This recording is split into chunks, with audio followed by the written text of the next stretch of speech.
Notre invitée aujourd'hui cumule déjà 20 ans de carrière. Elle est autrice, scénariste, réalisatrice. Elle est allée vers le théâtre aussi.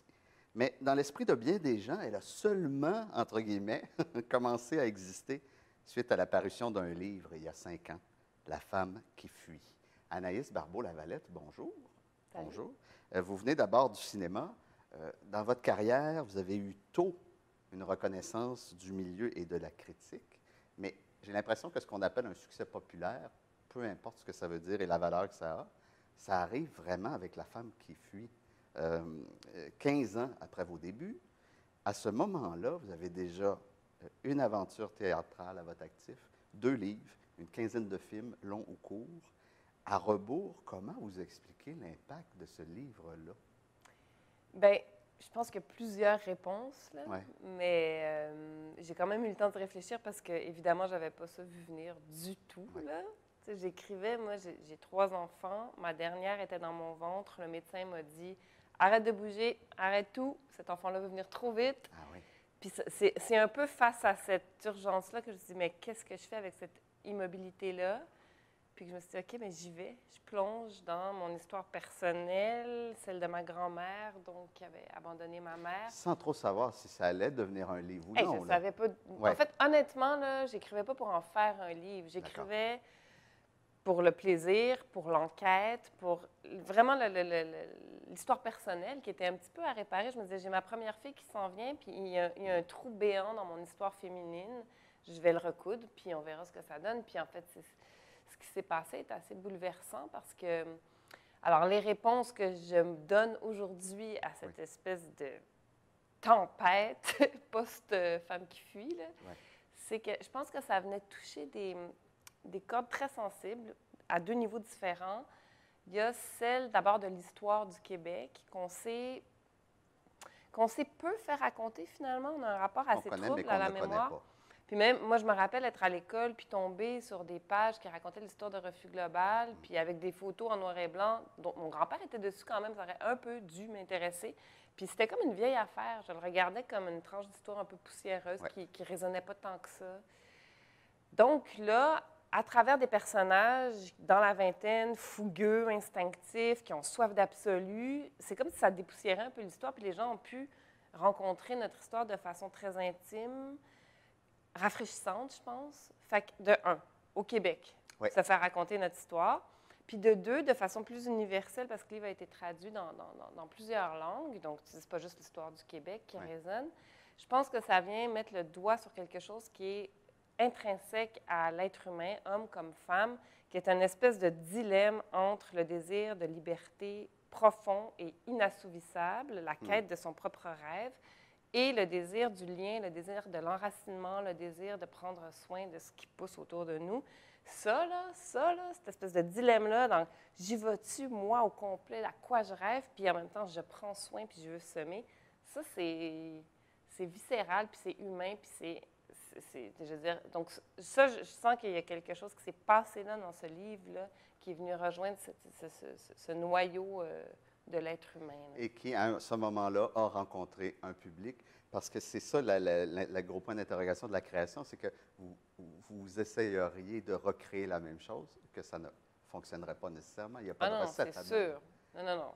J'aurais jamais pu écrire ce livre-là avec un espoir de trouver des lecteurs. Tu n'écris pas en espérant d'être lu. Je pense pas, en tout cas. Pour moi, en tout cas, c'était clairement pas ça le moteur. D'où l'espèce de choc. On ne s'attend pas à ça. Quel genre de lectrice vous êtes?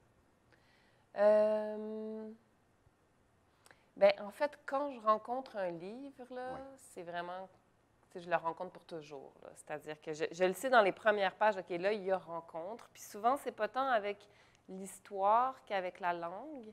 Je trouve que il y a des formes d'écriture tellement singulières. Puis comme on est dans une époque de beaucoup de mots, de beaucoup de bruit, de beaucoup de voix, quand tu tombes sur une voix qui te parle, puis que tu te dis, aïe, cette voix-là est unique, par sa façon, par sa rythmique, par ce choix des mots. Puis, donc, souvent, ça va être par la singularité de la voix plus que par le récit, je te dirais, que je me dis, OK, ça va faire partie de mon paysage littéraire pour longtemps. On dirait que vous parlez Comme quand on rencontre quelqu'un dont on sait que c'est une personne précieuse. Là. Il y a une vraie rencontre qui se passe avec le livre pour vous à ce Oui, moment-là. avec la voix du livre. Oui. Ouais. Les derniers livres qui vous ont plu, est-ce que vous avez pu lire? On va reparler un petit peu du confinement tout à l'heure, mais les derniers livres qui vous viennent, là, vous dites, ça vraiment, ça a été un coup de cœur. Oui.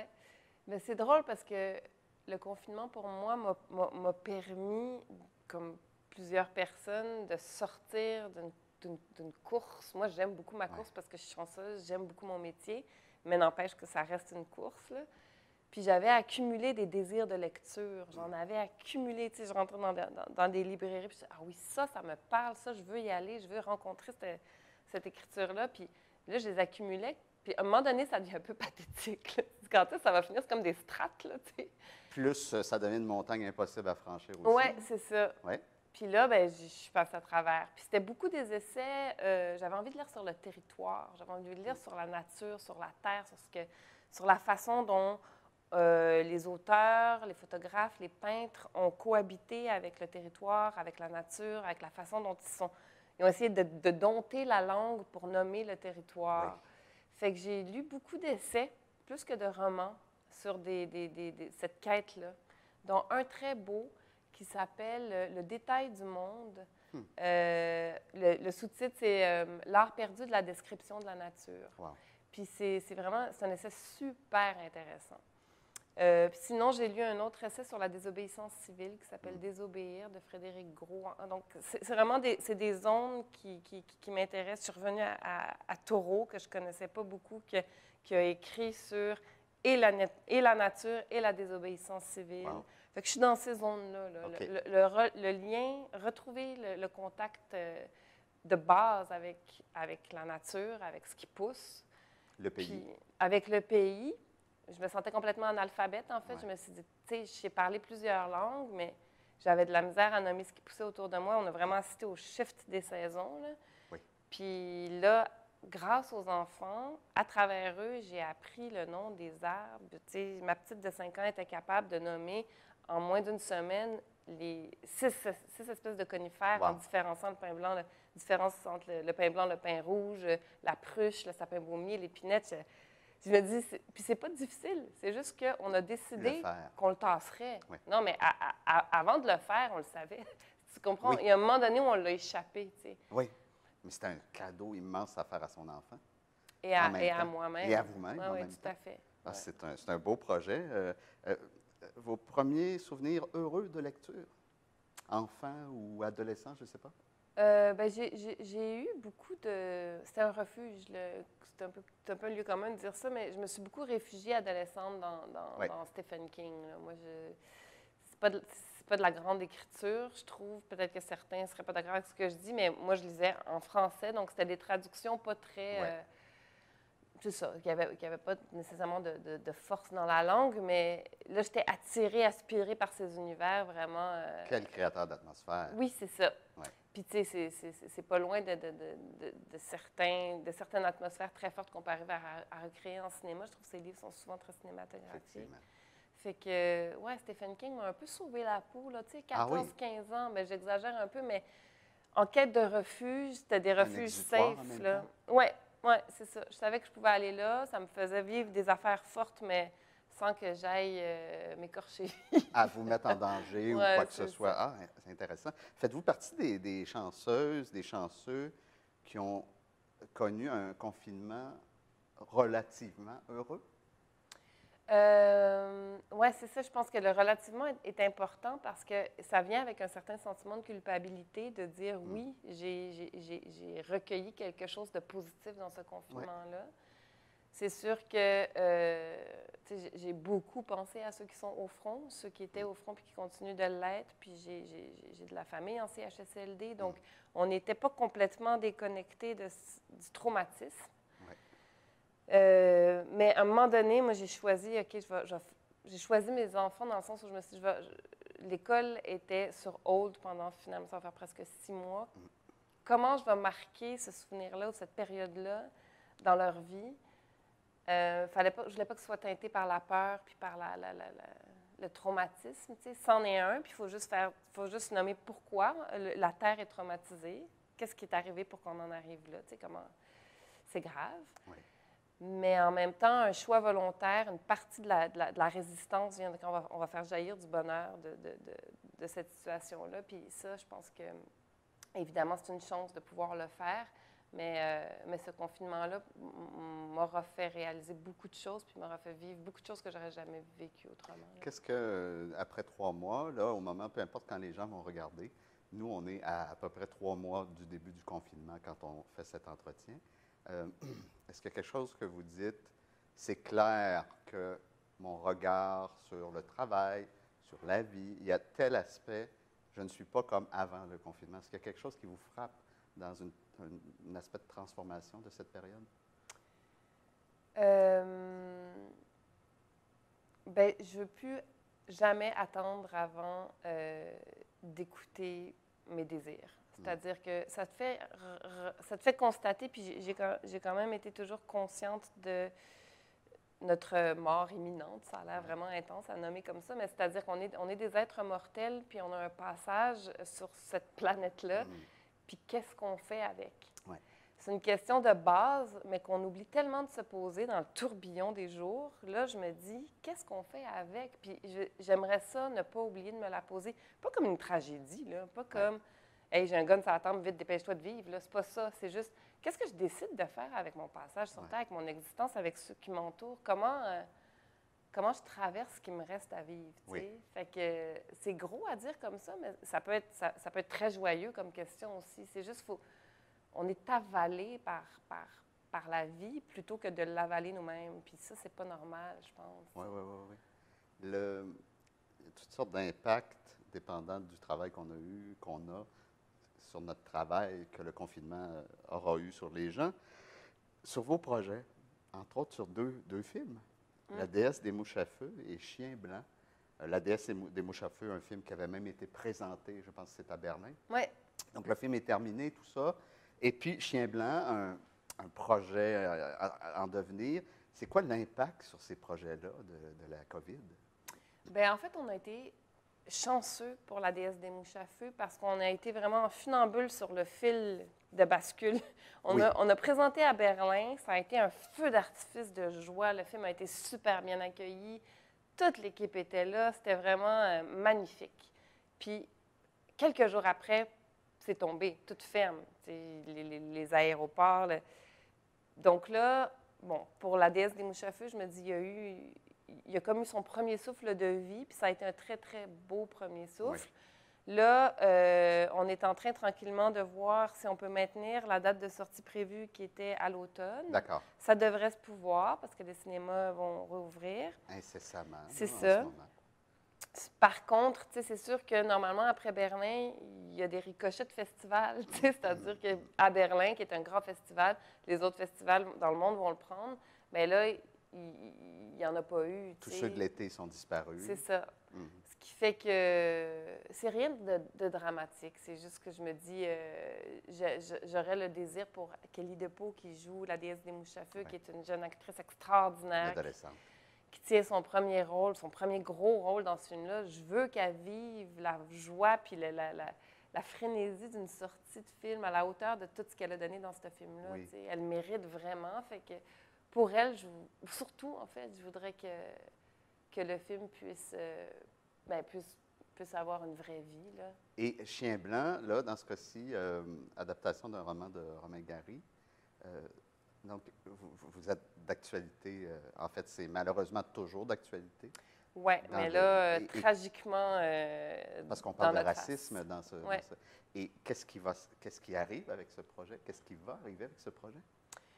Bien, donc en fait, c'est ça. Chien blanc, c'est l'histoire de Romain Gary et Gene Seberg, 1968, post-mort de Martin Luther King. Et les deux se demandent à quel point ils peuvent s'engager dans la lutte raciale alors que les deux sont blancs et privilégiés. C'est vraiment des questions qui sont au centre de ce qui vient de se passer avec George Floyd puis tout le mouvement. Tout à fait. On devait tourner cet automne. C'est reporté au printemps. Et c'est très bénéfique en ce qui me concerne par rapport au temps que ça me donne pour vivre avec mon scénario financé. D'habitude, tu as un financement, vite, Et vite, vite. on y va. Tu tournes puis tu fais des coupes parce qu'il faut que tu t'adaptes au budget, mais tout ça va très vite. Là, j'ai le temps de réfléchir le film que je vais tourner. Oui. Honnêtement, je pense que ça devrait tout le temps être comme ça, avoir quelques mois pour revisiter ce que tu vas tourner. Je le considère comme une chance. Puis ce qui se serait passé, c'est que c'est la résonance des événements actuels aux États-Unis puis qui résonnent partout dans le monde. J'aurais pas pu l'absorber puis réfléchir à qu'est-ce que je fais avec ça, Oui. comment ça s'imprègne dans Chien blanc, qui est un roman, donc c'est ça, qui se passe dans les années 60. Il y a un écho, veut pas, avec notre actualité. J'aurais rien pu faire avec cet écho-là. Là, j'ai le luxe de cette tragédie, c'est-à-dire de comment moi, je me nourris de ce qui vient de se passer, puis je l'imprègne dans Chien blanc. Vous aurez eu la distance pour... Ouais. Il y a une chose qui m'a frappé, je ne sais pas si ça reste à ce point important aujourd'hui pour vous, mais je me souviens, dans la première partie, dans les années 2000, il y a un film, entre autres, votre premier long-métrage, Le Ring, un film qui se passait dans Hochelaga, et vous étiez, je ne sais pas chronologiquement comment ça se passe, mais c'était très important pour vous, vous viviez et vous travailliez dans Hochelaga depuis plusieurs années, vous étiez impliqué dans le quartier avant de faire ce film. Et pour vous, c'était très important parce qu'à ce moment-là, vous savez de quoi vous parlez. Oui. Même chose pour Inch'Allah, que vous avez fait un peu plus tard. Vous avez déjà étudié en Palestine.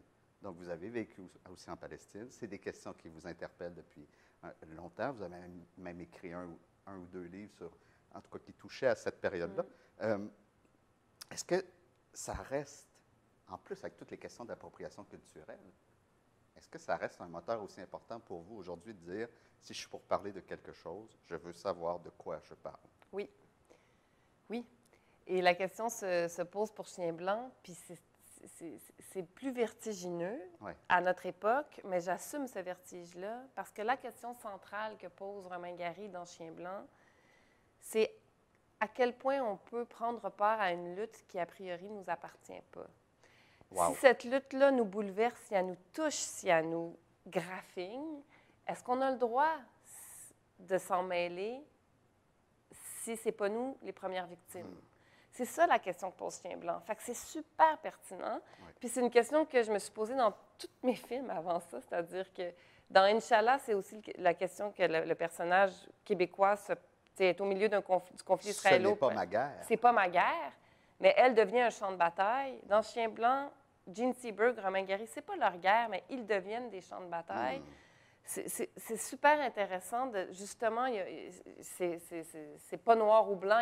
C'est très, très, très complexe comme question. Puis, fait que je sais que je suis sur un beau terrain glissant, mais j'assume ce vertige-là, puis je veux aller au bout de ces questions essentielles. Il y a eu l'amour au temps du choléra, là. Si je vous disais lecture au temps du confinement, qu'est-ce que vous pourriez suggérer aux gens qui, en ce moment, sont probablement encore en train de se remettre on va le dire, moi, je pense que c'est un traumatisme. Vous avez utilisé le mot, mais c'en est un traumatisme qu'on a vécu collectivement. Est-ce qu'il y aurait un livre qui vous vient en tête, soit parce qu'il fait un bien extraordinaire, soit parce qu'il va dans cette mouvance-là de grandes réflexions, grands remue-ménage auxquels on est confronté en ce moment? Comment et pourquoi on fait les choses? Est-ce qu'il vous vient un titre que vous pourriez suggérer aux gens? Mais moi, je pense qu'on ne peut plus se désengager. Je pense qu'il faut arrêter de faire l'autruche. On est dans une période d'urgence. Puis il faut que tout le monde réalise la part de responsabilité qu'il y a dans cette urgence-là. Fait que à lire, c'est pas nécessairement des lectures qui font, des lectures reposantes de coin de plage. Là. Je pense que l'heure, puis j'ai pas peur de le dire, mais je pense qu'on est à l'heure de la désobéissance civile. S'il n'y a pas de gestes courageux politiques qui sont faits pour changer la façon dont on gère la crise climatique, puis dont on prend soin de la suite du monde, on va reconnaître des crises de même, puis nos enfants, ils vont avoir une vie de merde. Fait que si c'est pas fait par en haut, il va falloir qu'on leur fasse savoir que c'est pas responsable, puis qu'on se laisse pas berner, parce que donc en termes de lecture, je pense qu'il faut lire sur la désobéissance civile. Il faut lire sur la transition écologique. Laure Varedel a écrit un super bel essai, vraiment bien accessible. La transition, c'est maintenant. Puis il y a les 101 idées du pacte qui viennent de sortir aussi, qui sont des solutions concrètes, tangibles, que tout le monde peut appliquer. Puis il y a un élan pour aller dire, comment non? Vous êtes au pouvoir, là, les décisions y ont été nommées, les scientifiques l'ont dit, si on ne bouge pas, c'est la fin. Donc, soit vous l'assumez, soit nous autres, il va falloir qu'on soit plus fort puis qu'on vienne vous le dire de façon plus claire, parce que ça ne marche plus, là, on peut plus. Le confort et l'indifférence, ça suffit. Ce n'est malheureusement plus Ouais. à suivre pour aujourd'hui. Je devrais vous laisser à ce moment-ci, mais je ne peux pas vous demander ce que c'est Mère au front. Qu'est-ce que c'est Mère au front? Bien, Mère au front, ça naît de ça, en fait. C'est pour ça Ouais. que je porte le cœur vert et carré de Mère au front. Ça naît d'un moment où, dans mon salon, je suis toute seule, puis je me dis, je fais plus de films, je fais plus de livres parce que ça ne sert à rien. Des voix, des images, il y en a trop. Ah oui. Là, je me suis dit, mais à quoi je sers, moi, pour ce qui reste? Comment ça se fait qu'il n'y a rien qui se passe alors que le cri d'alarme a été lancé par la science, qu'on n'arrête pas de dire qu'il faut qu'on l'écoute? Puis, au lieu de rester triste dans mon salon, parce que c'est rare que je suis triste, je suis de nature vraiment plutôt joyeuse, je suis sortie de chez nous, je suis allée voir Laure Varidel, je lui ai dit, cette affaire-là, là, la drive maternelle qu'on a, là, l'amour pour nos kids qui ferait qu'on se mettrait devant comme une louve ou une lionne, puis qu'il faudrait nous passer longtemps sur le corps avant qu'on arrête de se battre, là. Qu'est-ce qu'on fait avec cette force-là?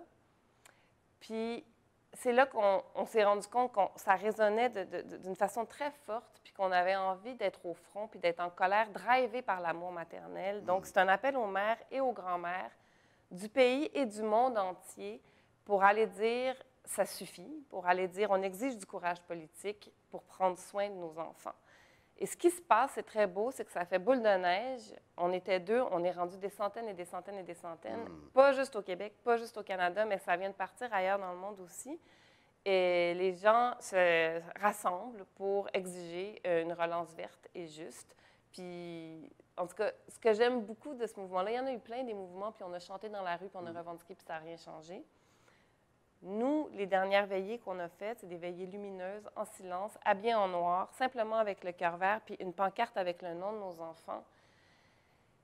Et les femmes sortent pour la première fois, certaines d'entre elles, parce que là, on ne dit plus on ne veut pas de pipeline. C'est respecter la vie des enfants qu'on a mis au monde. C'est de base. C'est-à-dire, si on en a pris soin au quotidien, puis on a suivi notre vie pour les nourrir, puis pour les rendre en santé, mais que toutes les décisions qui sont prises vont dans le sens inverse, ça suffit. Là. Wow! Donc, Mère au front, c'est ça. C'est une alliance de mères et de grand-mères qui n'ont pas fini de se battre pour se faire entendre. On peut trouver de l'info sur Internet? Oui, à mèreaufront.org. On peut s'inscrire, en fait. Et les pères et les jeunes et les femmes qui n'ont pas eu d'enfants sont tous bienvenus. Il y en a d'ailleurs plein. Est-ce que les hommes vont pouvoir vous accompagner? C'est sûr. Dans les rassemblements qu'il y a eu, il y avait des pères aussi. C'est que quand la mère se fâche, là, c'est que l'histoire est rendue bien loin. Tu sais, il y a eu beaucoup de cris d'hommes et les femmes étaient là aussi à les supporter. Les mouvements écologiques sont beaucoup drivés par des hommes renseignés, brillants. Et là, c'est parce que si ces cris-là ne sont plus entendus, c'est qu'à un moment donné, il faut que les mères et les grands-mères sortent. Puis ça s'est vu beaucoup dans l'histoire, c'est-à-dire qu'à partir du moment où les mères ont mis leur point sur la table, où les mères sont sorties dans les rues, ça a été le début des révolutions. On dirait qu'on est comme rendu là. Anaïs Barbeau-Lavalette, merci d'avoir été là. Bien, merci, ça fait plaisir. Bientôt.